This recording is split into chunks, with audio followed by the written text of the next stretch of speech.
Ilan ang ghost projects ninyo dyan? This is on the process of validation, Your Honor. This is in But the do you still process. believe that there are ghost projects there? Or I there think so, were Your ghost Honor. projects? In all candidness, Your Honor, I think so. You think so? Yes. Saan yan? Well, as I said, as I mentioned in my statement, there are district offices that we are trying to continue the validation of some of the projects, Your Honor. Let me just point out, Your Honor, that many of these projects also, many of the other projects that I have mentioned, some of these projects were also implemented in 2021, in 2021, 2022. Sige. Kailan nyo pa nalaman na may mga ghost projects? Since you assumed office, Mr. Secretary? Or just lately? Just lately, Your Honor, and unfortunately. So ibig sabihin, when did you assume as Secretary when President Marcos appointed you in Yes, Your Honor. 2022? Yes, All Your right. Honor. So you believe in 2022, 2023, 2024, walang ghost project? Well, Your Honor, at the central office, we are relying actually on our project monitoring information that comes to us actually, unless it's going to be validated actually and filled. So you said siguro merong mga ghost projects. Who informed you na merong mga ghost projects? Well, there are already informations that are coming up. Yes. Your Who in particular informed you that there were or there are? There are ghost people in the projects? department actually that are. And how do they know that na merong mga ghost projects? Well, there are people actually who can actually certify, Your Honor, and these are the projects that we are now intensively validating actually. Okay, Your Honor. my office received reports that there were ghost projects in the municipalities of Kalumpit, Malolos, and Hagonoy in the province of Bulacan. Can you confirm this? Yes, Your Honor. That's true. Well, this is information that we have received, Your Honor.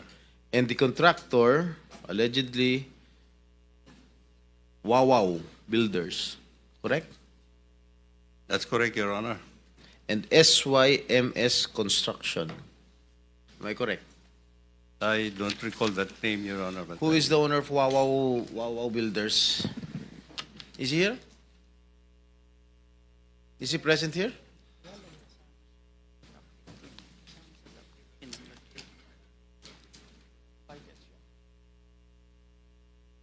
Senator Jinggoy was invited but walang reply as of now.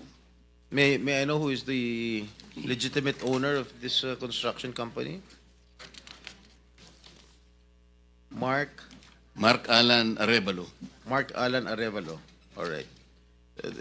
I think the committee already will issue a subpoena. All right. So, sa aking palagay, itong mga ghost projects na nabulgar na ngayon, siguro inaayos na nila. Tama? Para hindi malata na ghost.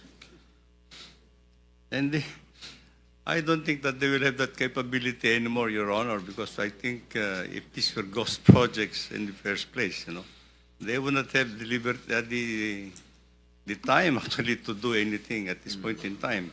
The records will show that if there is no project at all that was implemented, and payment has been made, then it's on. Tapos na, nasunog na yung pera natin. That's actually. Alright, magkano ang anomaly. in-award dito sa sa Wawaw? Wawaw Builders. I don't have the figure right now, Mr. Chair, but I think it's predominantly. No. Meron mga figures dyan. Huwag niyo ako lulukoyin dito. Yeah. Labas niyo kung magkano yung in-award nito sa Wawaw Builders. Mga ghost projects. You'll wait for it.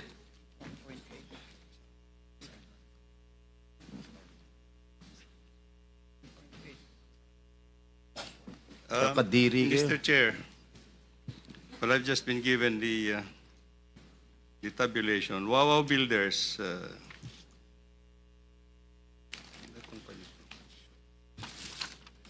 Wawaw Builders. The number of projects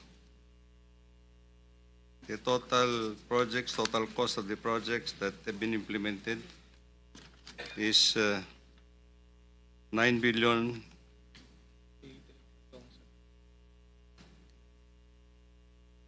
9 million or 9 billion? 9 billion all over the country, Mr. Chair.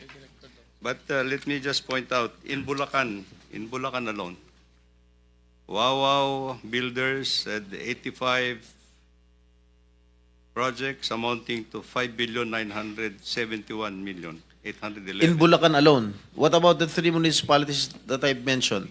Kalumpit, Hagonoy, and what is this? Malolos.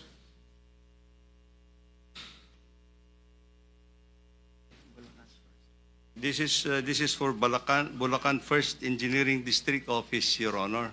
Ito bang, I'm not familiar, no? Ito bang Kalumpit, Malolos, Hagonoy falls under the first Yes, Your Bulacan Honor. district? Ah? Yes. Alright. Yes, Your Honor. So magkano? Yung sa Wawaw? 5,971,811,600. In Bulacan alone? In Bulacan First Engineering District, Your Honor. So yung 5 billion na inaward sa Wawaw Builders para sa province Bulacan First are Engineering. all ghost projects. Correct? Hindi naman, Secretary, Your Honor. for the record, the total is 9 billion. That is nationwide. Nationwide. Nationwide, Your Honor. Pero 5 lahat yun, billion ghost na projects. Your Honor. So, Ghost projects lahat. No po. Hindi po. So ang ghost project lang na sinasabi mo, sa Bulacan lang. There seems to be some ghost projects actually as reported, Your Honor. Are you investigating this right Yes, now? Your Honor. We're investigating it. What is the status of your investigation? They will be coming up with their